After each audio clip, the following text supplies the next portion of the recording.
aquí estamos con su espacio Conversación Franca. Les recuerdo que estamos por el canal 10 de Telecable Dominicano, 46 de Win Telecom, 101 y 1101 de Claro Televisión, así como también en todos los sistemas de cables en el país. Las redes sociales están reproduciendo en tiempo real este espacio y toda la programación completa de Su Mundo TV. Llegamos pues a este segundo día laborable de la semana, del mes de octubre, este mes que va raudo y veloz. Ya hoy el calendario marca 18, apenas quedan 12 días para concluir este 10º mes del año. Siempre los meses break, septiembre, octubre, noviembre y diciembre, son meses breves, que vuelan, se van rápido, producto de la dinámica que se instaura en el tramo final del año, ya a la espera de las Navidades, ese ciclo importante de celebración cristiana, donde los cristianos celebramos la llegada al mundo de Jesús de Nazareno. Bueno, pero en la que la hacha va y viene, tenemos que seguir hablando de la dura realidad que vive el país y el mundo. Ayer pues se conoció la revisión de la medida de coerción a Jean Alain Rodríguez, ese que fue Procurador General de la República y que actuó no de manera muy agradable para muchas personas y que colocó un sello distintivo a su gestión, que fue el cuestionamiento de manera inmisericordia de la doctora Miriam Germán Brito, en ese entonces nada más y nada menos que integrante de la Suprema Corte de Justicia, que buscaba refrendarse, o sea, reeditarse como juez de la Suprema Corte de Justicia. En esa evaluación oral, pública y contradictoria, donde la población dominicana pudo observar cómo se evaluaba o se evaluaban a todos los aspirantes a seguir en la Suprema Corte de Justicia y a los nuevos integrantes, a los que aspiraban a ser integrantes. Pero en el caso de la doctora Miriam Germán Brito, Jean Alain, que era Procurador General de la República, reitero, con derecho a voz y voto en ese Consejo Nacional de la Magistratura, producto de la modificación constitucional que se hizo al Consejo Nacional de la Magistratura original, que solo contemplaba la participación de los representantes del Congreso de la Nación, Cámara de Diputados y Senadores, y los representantes o el representante del Poder Ejecutivo, así como también los dos jueces representantes del Poder Judicial, en este caso de la Suprema Corte de Justicia, pero producto de una modificación que se hizo a esa Suprema Corte, a ese Consejo Nacional de la Magistratura, se integraron nuevos integrantes, entre estos el Procurador General de la República, que todos sabemos todavía hoy día está siendo seleccionado, designado mediante decreto por el presidente de turno. Significa esto que Jean Alain pues obedecía a la línea trazada por el presidente de turno, que lo era a la sazón, licenciado Danilo Medina Sánchez. No olvidemos ese fragmento histórico donde Jean Alain pues colocó entre la espada y la pared a Miriam Germán Brito.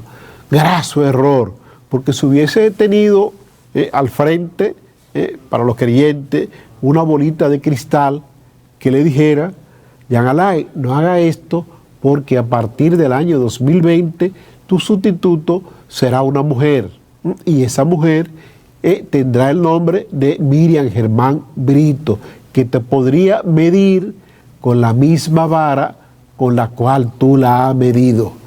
Y miren, fue así ocurrió. Entonces hemos visto cómo el Ministerio Público pues ha desatado una feroz, no persecución, sino una feroz acción en contra de Jean Alain.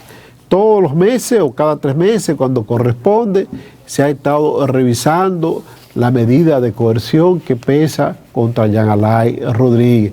Mes tras mes, cada 3 meses se revisa esta medida de coerción. En esta pues se esperaba que se iba a variar la medida de coerción, a pesar de no haberse cumplido el año y 6 meses, los 18 meses en total, que dictó un tribunal de la República como medida de coerción en contra de Jean Alain, para conformar todo el expediente acusatorio en contra de lo que el Ministerio Público le ha llamado Operación Pulpo, en contra de esto. Entonces, pues, no ha sido así. Todavía al día de hoy, el Ministerio Público no ha concluido la elaboración, la presentación formal de la querella que pesa contra Jean Alain. El honorable juez Amaury Martínez, que es quien fue apoderado para conocer la revisión de esta medida de coerción, pues adivinen ustedes para cuándo aplazó el conocimiento de la próxima revisión, para el 17 de enero. En el mes de octubre, que fue cuando se revisó esa medida de coerción, ya Jean Alain cumpliría en el mes de junio 1 año.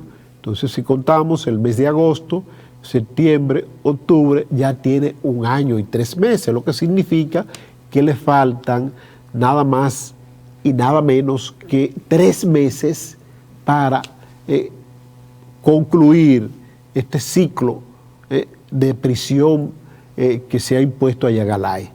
Y esos 3 meses concluyen justamente en el mes de diciembre, no en el mes de enero, no es en el mes de enero. Entonces, el juez Amaury Martínez está justamente desacatando la misma decisión que tomó un juez de imponer 18 meses de medida de coerción.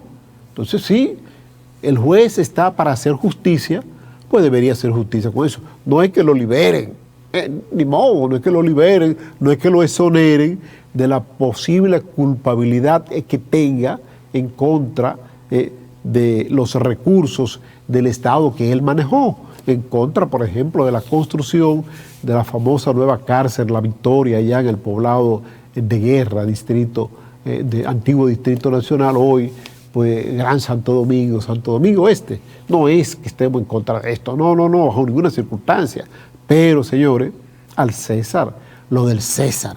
No conozco a Jean Alain, no voy a decir que ni quiero conocerlo, no lo conozco, es un ciudadano para mí común y corriente, que se manejó mal en el tiempo que le tocó dirigir 2 instituciones gubernamentales. La primera fue el Centro de Exportación e Inversión de la República Dominicana, el CIRD, y luego pues el presidente Danilo Medina lo premió con un decreto designándolo nada más y nada menos que Procurador General de la República.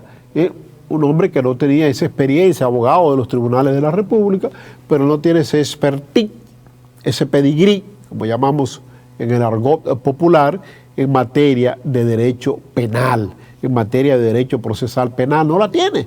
En consecuencia, fue una gran sorpresa, estando el Partido de la Liberación Dominicana lleno de muchos juristas expertos en derecho penal que pudieron haber desempeñado un rol sumamente importante en la conducción del Ministerio Público, y quizás, estoy seguro que hubiese sido así, no hubiesen caído en ese error. Pero nadie que no esté en el disfrute pleno de las mieles del poder piensa que ese dulce, ese edulcorante que se llama poder, en un momento determinado, cuando concluya, se puede convertir en más amargo que la hiel. Y eso es lo que ha ocurrido en el caso de Jean Alain. Esa mieles del poder que lo envanecieron, que lo hicieron crecer, se agotaron. Y llegó el momento que ningún ser humano espera y ningún ser humano desea, que lo pongan a probar la hiel, el amargo de la hiel, que eso es lo que está probando Jean Alain. Se ve muy demejorado, bastante demejorado. Este año y meses que tiene en las cárceles dominicanas del 13 de julio del año 2021, hasta la fecha, pues ha provocado grave trastorno a la salud de Jean Alain. Incluso hasta un familiar murió, él no pudo estar, su madre no pudo estar en la parte ya final para despedir a esta señora. El 14 del próximo mes de noviembre, pues el tribunal que preside el magistrado Amaury Martínez va a leer in extenso la decisión que tomó el juez. Y yo diría, ¿y para qué? ¿Para qué? Si Jean Alain va a continuar en prisión hasta el 17 de enero, como una forma de decirle, pasará las Navidades bajo prisión. Tu familia, tus hijos menores, tu esposa, no te verán en diciembre. En enero veremos un desacato garrafal a la decisión de un tribunal que no tiene por qué pagarlo una persona que está, bueno, privado de su libertad y que no ha negado bajo ninguna circunstancia, o no ha solicitado que lo liberen.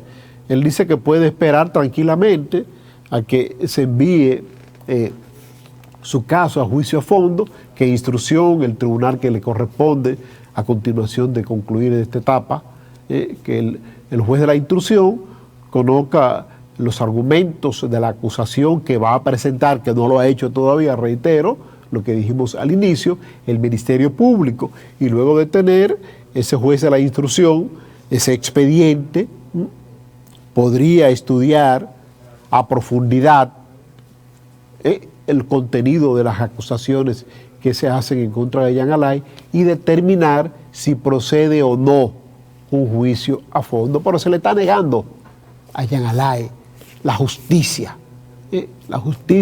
que debe ser igual para todos.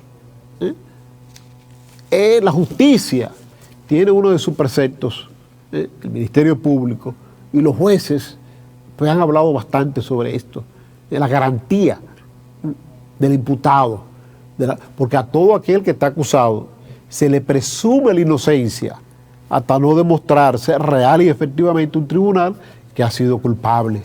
Entonces, en el caso de Jean Alain, no. En el caso de Jean Alain se está condenando ya. Todavía escuchamos las voces del eco que dice, concluyó la primera etapa del tramo más difícil por el cual está atravesando el partido que fue el gobernante hasta el 16 de agosto del año 2020.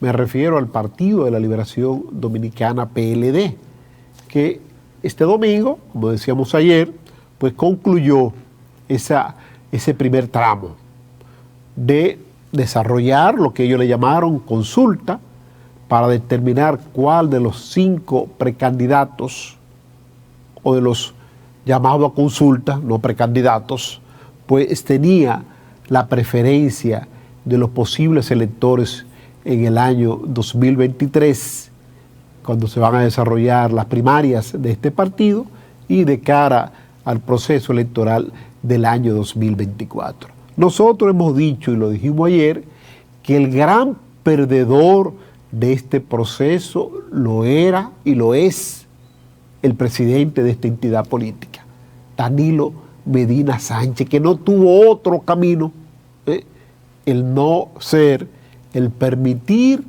que los simpatizantes e integrantes de esta entidad política se expresaran de manera libre con relación a quién entienden debe ser la cabeza de la boleta electoral de esta entidad política en el año 2024. Los simpatizantes, los amigos de esta entidad política, pues entienden que la cabeza de su boleta debe ser el actual alcalde de la provincia de Santiago de los Caballeros, Abel Martínez, y votó en un 62.8% por Abel Martínez, rechazando la propuesta original que querían imponerle la cúpula dirigencial de esta desgastada entidad política llamado PLD, que era imponerle a Margarita Cedeño. Todos los que somos seguidores de Instagram, Twitter, Facebook, pues observamos cómo el domingo el presidente de esta entidad política no ocultó su preferencia, votó abiertamente por Margarita Cedeño. Me refiero a Danilo Medina. Todo el mundo vio como en el monitor donde se presentaron los candidatos, él tocó la cara de la doctora Cedeño y luego salió el impreso del número 4, donde ese era el número que ocupaba la doctora Cedeño. Ese es el voto de Danilo Medina, para ver si podía influir, pero al darse cuenta de que el PLD podía estar en una encrucijada bastante, pero bastante difícil, porque imponer a Margarita como la ganadora de esa consulta sería decretar la segunda gran división de esta entidad política en pocos años.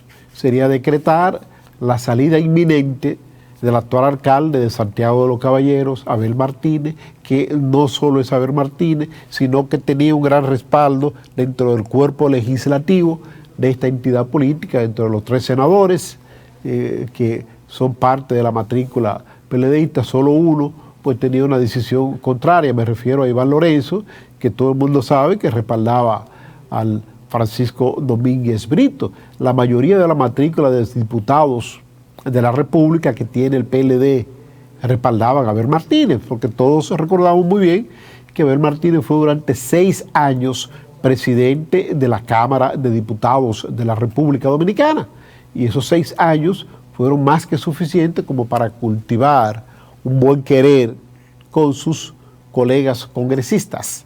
Entonces, sin duda alguna, Danilo estaba en la obligación de dejar que las aguas debajo del puente continuaran pasando. Ahora, ¿qué va a ocurrir a partir de este momento? Ayer mi amigo Méndez no dejó desarrollar. ¿Qué va a ocurrir?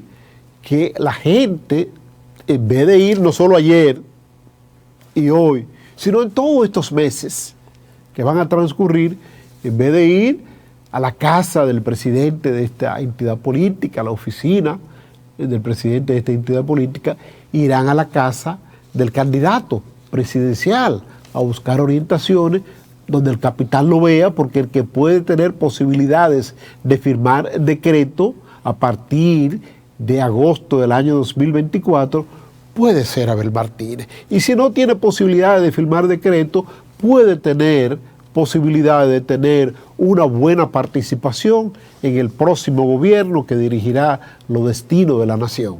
¿Por qué digo esto? Porque sin duda alguna el desgaste que está experimentando el actual presidente de la República, Luis Abinader, que se proyecta como posible candidato presidencial, en este caso a la reelección, por su partido, el PRM, pues ese desgaste está fortaleciendo a la oposición.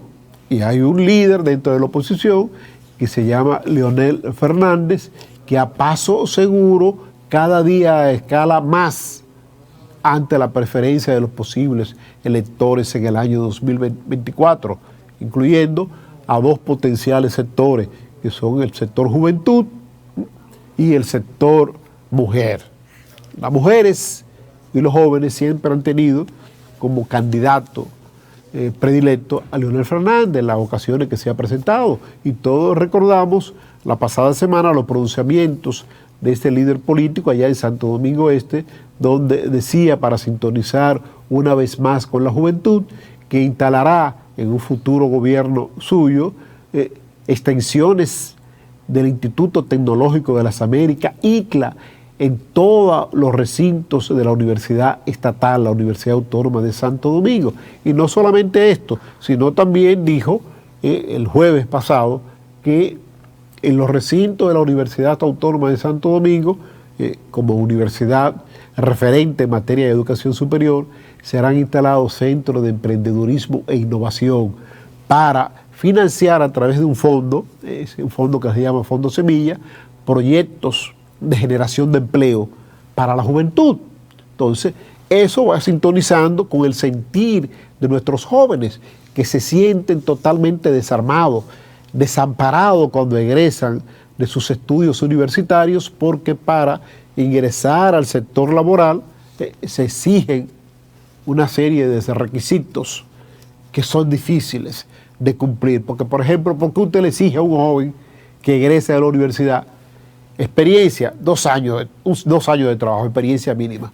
No va a tener ninguna experiencia porque apenas acaba de egresar de sus estudios universitarios. Evalúelo por su capacidad, por los conocimientos que tiene. Dele la oportunidad de conseguir esa experiencia. Ahora, decía yo la pasada semana que se aprobó en el Congreso de la Nación que esto debía abolirse dentro de los requisitos de los empresarios privados para evaluar a un joven que quiera ingresar a esa empresa. Digo que nadie puede poner una camisa de fuerza a un empresario determinado. Emplea a este muchacho. No. Lo que sí debe existir es esto, lo que decíamos hace un momentito, repitiendo una de las promesas del expresidente Fernández, que los jóvenes, desde que están ya en términos de su respectiva carrera, vayan emprendiendo acciones para instaurar proyectos de emprendedurismo, de innovación. Por ejemplo, los que estudian química, por citar un ejemplo, bueno, vamos a instalar un pequeño laboratorio de cómo fabricar jabón de cuava, de cómo fabricar detergentes para higienizar la ropa y los hogares, de cómo fabricar ciertos elementos que son de uso cotidiano. Entonces usted va a entender, va a fomentar que ese proyecto experimental se convierta luego en un gran laboratorio que en vez de demandar empleo, lo que vaya a generar empleo, va a generar empleo. Entonces por ahí vamos entonces, sintonizando ya con el caso de la elección de Abel Martínez como potencial candidato presidencial del PLD de cara a las elecciones del año 2024, tenemos que este tiene una gran experiencia en materia del Ministerio Público, fue Ministerio Público por Santiago de los Caballeros, en materia legislativa, presidente de la Cámara de Diputados 6 años consecutivos, en materia municipal. Pero en materia de gobierno central, Abel no tiene esa experiencia, no tiene esa propuesta que puedan sintonizar no solo con la juventud, no solo con la mujer, sino con los sectores empresariales. Usted le pregunta hoy mismo al virtual candidato del PLD cuáles serían sus propuestas como para combatir la inflación que afecta a la República Dominicana, para producir la carne de pollo que requiere nuestra población. Y de seguro que él le va a decir, bueno, daremos seguimiento a los productores porque no tiene más argumentos que esgrimir. Usted le pregunta a ese mismo alcalde, candidato presidencial ya de cara al 2024, cuál sería su política de cara a la migración haitiana. Le va a contestar lo que ha dicho en muchas ocasiones, sacar los haitianos de aquí, de la República Dominicana. Y eso no es un tipo de política aplicable, es un tipo de política represiva. No estoy de acuerdo con la migración haitiana de manera desordenada hacia la República Dominicana, bajo ninguna circunstancia, pero sí hay que estar claro que una gran parte del aparato productivo, tanto el sector agropecuario como la construcción, depende de esa mano de obra que tenemos cerca de aquí, en una frontera terrestre. Dajabón, Elías Piña, Pedernales, Jimaní, la que usted elija. Una frontera terrestre legal, pero una frontera terrestre ilegal también, porque aquí cruzan los controles, violentan los controles fronterizos, más por la parte ilegal que por la parte legal. Entonces ahí quisiéramos escuchar una propuesta de Abel Martínez. No la tendrá, mano. Entonces, por eso entiendo que Abel podría ser real y efectivamente un excelente compañero de boleta, de quien encabeza en estos precisos momentos la preferencia dentro de la oposición de cara a las elecciones del año 2024. Me refiero a la fórmula que podría conformar el PLD de cara a ese proceso electoral, donde la podría encabezar Leonel Fernández como candidato presidencial y Abel Martínez como candidato vicepresidencial, para hacer carrera política de Estado, que es lo que le falta Abel Martínez. Pero antes de esto, antes de este proceso electoral, para elegir el presidente y el vicepresidente de la República, recuerden que se va a desarrollar un proceso comicial que tendrá como objetivo elegir los alcaldes y los regidores. Y de cara a mayo, un mayo exitoso tiene que tener un febrero glorioso. Ese febrero glorioso, ahí es que deben pactarse las alianzas, con tiempo, para que los partidos de la oposición, la única forma que tienen para ganar el proceso electoral al partido gobernante, porque los partidos gobernantes siempre manejan muchos recursos, tanto de nómina como los recursos colaterales que puedan manejarse. Entonces la única forma es la unificación de la oposición para enfrentar al partido gobernante. PLD y Fuerza del Pueblo están destinados a asistir unidos a esos procesos electorales del año 2024. Primero en las municipales de febrero y luego en las congresuales y presidenciales de mayo del mismo año 2024. De muy por el contrario, si no se efectúa eso, dejarían campo abierto a la reedición del PRM como partido gobernante, porque conversábamos hoy en la mañana con un gran amigo, el amigo Guido Gómez Mazara, que estará próximamente aquí en Conversación Franca, pues sobre la situación que se presenta en el PLD y la del PRM. Le decía yo a él, bueno, yo entiendo que Luis Abinader está emplazado a permitir que se desarrollen unas primarias abiertas para elegir el que sería el candidato presidencial de esta entidad política de cara a ese proceso electoral del año 2024. Me decía él que sí, que es verdad, que tiene que ser así, pero Luis Abinader preferiría una primaria de empleados públicos, una primaria cerrada, de empleados públicos, para él poder tener el control absoluto de los resultados de ese proceso convencional. Pero, sin duda alguna, con convención abierta o cerrada, Luis tiene el camino casi asegurado para ser el candidato presidencial de esta entidad política. Miren, hay un crustáceo que se llama cangrejo, que camina de manera indistinta hacia adelante, hacia atrás, hacia los lados, izquierda, derecha. Al que le dicen, tú eres como el cangrejo que camina hacia atrás, lo están ofendiendo. Están diciéndole a esa persona que siempre vive cometiendo los mismos errores. El Pleno de la Junta Central Electoral emitió una resolución que dispone procedimientos de votación y escrutinio de cara a las elecciones del año 2024. Todo eso se hace con tiempo, Ustedes saben qué determinó el Pleno de la Junta Central Electoral, que el escrutinio será manual. El escrutinio es el proceso de conteo de los votos, la digitalización, el escaneo, o sea, luego de contarse manual, se hace la digitalización, luego se escanea y se transmiten los resultados. Esto, en una primera etapa, será implementado en el proceso del desarrollo de las primarias de los diferentes partidos políticos. Quizás para evitar el famoso agorismo que afectó de manera considerable al expresidente Leonel Fernández en las primarias de su partido, el 19 de octubre, el 6 de octubre del año 2019.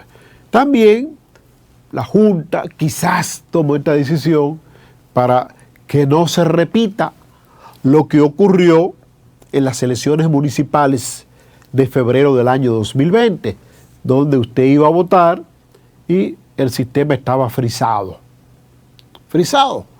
porque no se colocó la capacidad en memoria RAM de esos aparatos de informática, esas computadoras, para que subiera de manera rápida, flash, la propuesta electoral a las diversas fuerzas políticas y que el elector pudiera elegir, seleccionar el famoso voto electrónico, producto de que se precipitó, se aceleró el expresidente de la Junta Central Electoral, el peor de los presidentes que hemos tenido en la Junta Central Electoral, el doctor Julio César Castaño Guzmán.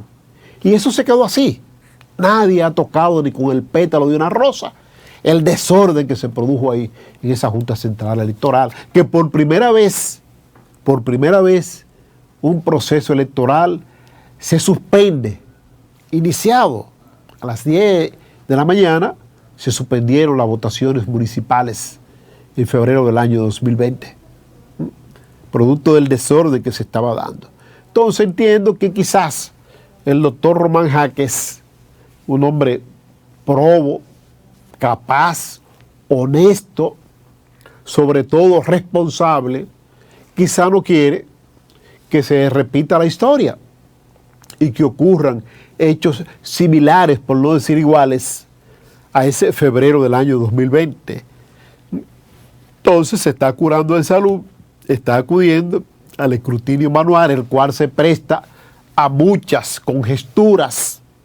Se hace lento ese proceso electoral, pero muy lento, porque hay que contar voto por voto. Imagínese usted, con la implementación del famoso voto preferencial, tanto en el ámbito para elegir los regidores como para elegir los diputados, donde usted puede votar por un candidato a senador de determinado partido político, puede votar por otro candidato a diputado de un partido político diferente al que usted votó, entonces, y puede votar por un presidente, un candidato presidencial de otro partido político diferente. O sea, usted puede votar por 3 partidos políticos en esas elecciones de mayo. En el caso de las municipales, podría hacerlo por 2 partidos políticos. Entonces, eso, y le digo por la experiencia vivida, que he trabajado en todos los procesos electorales desde el año 1978 a la fecha, tanto como del cuerpo de apoyo de la Junta Central Electoral como en representación de determinados partidos políticos. He trabajado en todos esos procesos electorales desde el año 1978 a la fecha. Conozco muy bien que las dificultades mayores de los procesos electorales, ustedes saben cuándo inician, en el momento del escrutinio, cuando se cierran los recintos electorales y se inicia el escrutinio. Ahí es que está la clave de un proceso electoral diáfano, claro, transparente y confiable. Ahí es que está la clave. Entonces, entiendo que esta decisión del Pleno de la Junta Central Electoral, que se le envió a los partidos políticos tienen 10 días para hacer las objeciones del lugar, yo diría que se debe hacer combinado. Combinado, voto electrónico y voto manual, que coincidan los resultados, se hace el cotejo en el escrutinio, si coinciden los resultados, vamos a darle rienda suelta, luz verde al voto electrónico, que fue lo que le faltó a Julio César Castaño Guzmán en el año 2020. Si era algo que estaba en una fase experimental, un proceso electoral en una fase experimental, que en muchos lugares del mundo todavía no se tiene tanta confianza en el voto electrónico, muy bien, instaure el voto electrónico, pero también tenga la boleta física ahí. Se frizó, dio dificultades el método electrónico. Seguimos con el voto manual. Eso hubiese sido lo ideal, pero no tuvieron esa habilidad, esa predicción a futuro que pudiera causar problemas. Señores, aquí todavía en nuestro país hay muchos problemas, muchos problemas con la data, con la débil señal de internet de la mayoría de las empresas de telecomunicaciones. Hay graves problemas con eso. Aquí tenemos problemas de suministro de energía eléctrica. En medio de los procesos electorales hay lugares, escuelas públicas, que es donde están los recintos de votación en su gran mayoría, que no tienen un suministro de energía eléctrica confiable, que los enchufles, los toma corriente, como decimos, la mayoría no sirven.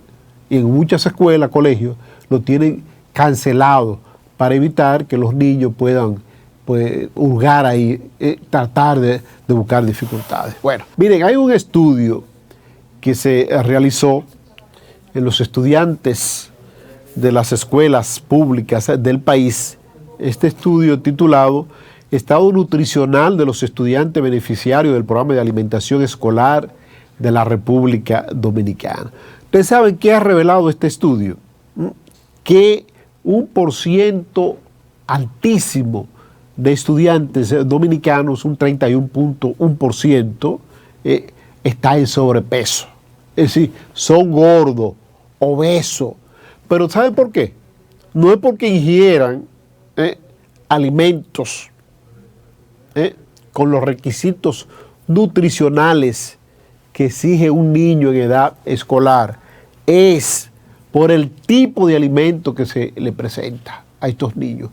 Búsquenlo, visiten una escuela como lo he hecho yo, y ustedes van a encontrar que a los niños se les suministra jugos con alta dosis de azúcar, bizcochito esponjoso, como diría mi amiga Consuelo Desparadel, con una alta dosis de azúcar.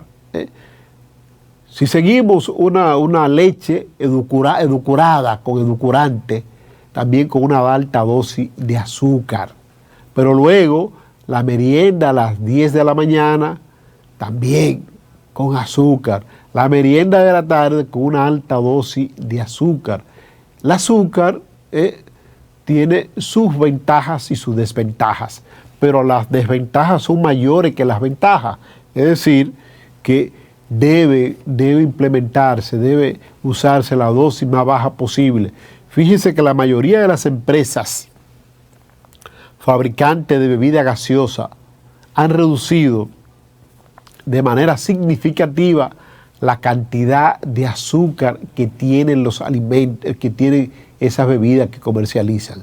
Pero los mismos niños que hablábamos hace un momentito, que van a las escuelas, como dice que está en pantalla ahí, consumen pan.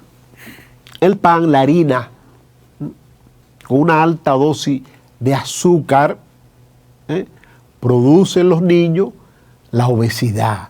Esa obesidad tan dañina a la salud, la culpable de muchas muertes repentinas, mucha muerte súbita. ¿Por qué? Porque te eleva el colesterol en la sangre, te daña todo el sistema inmunológico del cuerpo, también te produce a corta edad la temible enfermedad, yo diría una de las enfermedades más terribles que ha conocido la humanidad, y vivimos con ella. Muchos no saben que la tienen, que es la diabetes, mejor conocida en los predios nuestros como el azúcar. El niño, el joven, que a temprana edad se le detectó diabetes, su vida útil es muy reducida. Por lo regular, estas personas no llegan a los 50 años. No llegan, mueren antes de los 50 años. Entonces, oportuno es que el INAVIE, el sistema de educación preuniversitaria del país, que tiene mucho dinero, el 4% del Producto Interno Bruto, es una gran cantidad de recursos que no se han sabido gastar, que van destinados a la educación preuniversitaria, pero que no se gastan en lo que debería ser, en la preparación de los maestros, las maestras, en servirle a los niños un buen alimento escolar, un buen desayuno, un buen almuerzo. No se gasta en eso. Vemos como año tras año sobra de este dinero por falta de capacidad gerencial para gastarlo.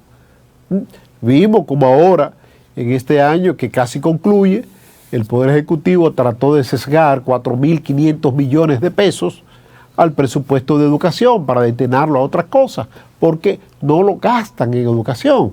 Yo espero que el doctor Ángel Hernández, el famoso el flamante ministro actual de Educación de la República Dominicana pueda tener planes concretos de cómo gastar esos recursos en el próximo año 2023 y que dentro de esos planes esté la mejoría significativa de los alimentos que se sirvan a nuestros niños.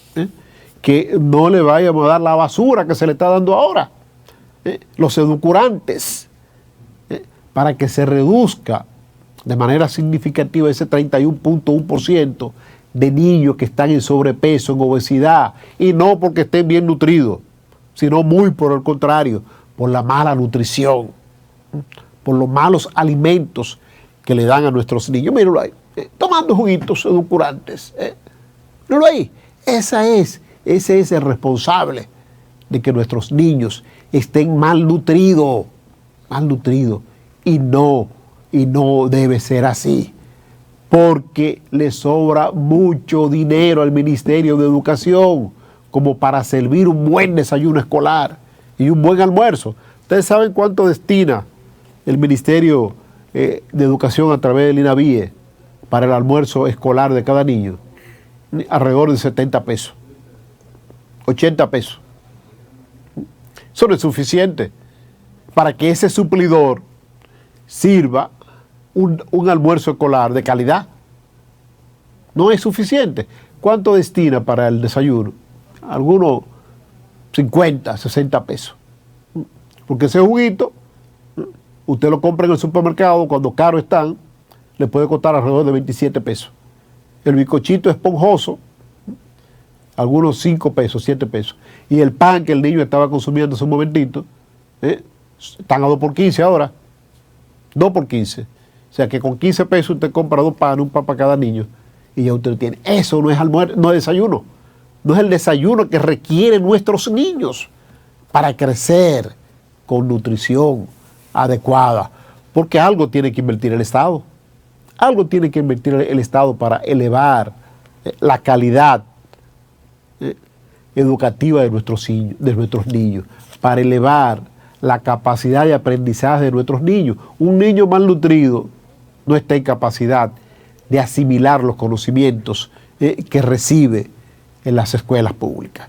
Señores, mañana, Dios mediante, volveremos con ustedes en otro programa tan interesante como el día de hoy. Conversación franca. Hasta una próxima entrega.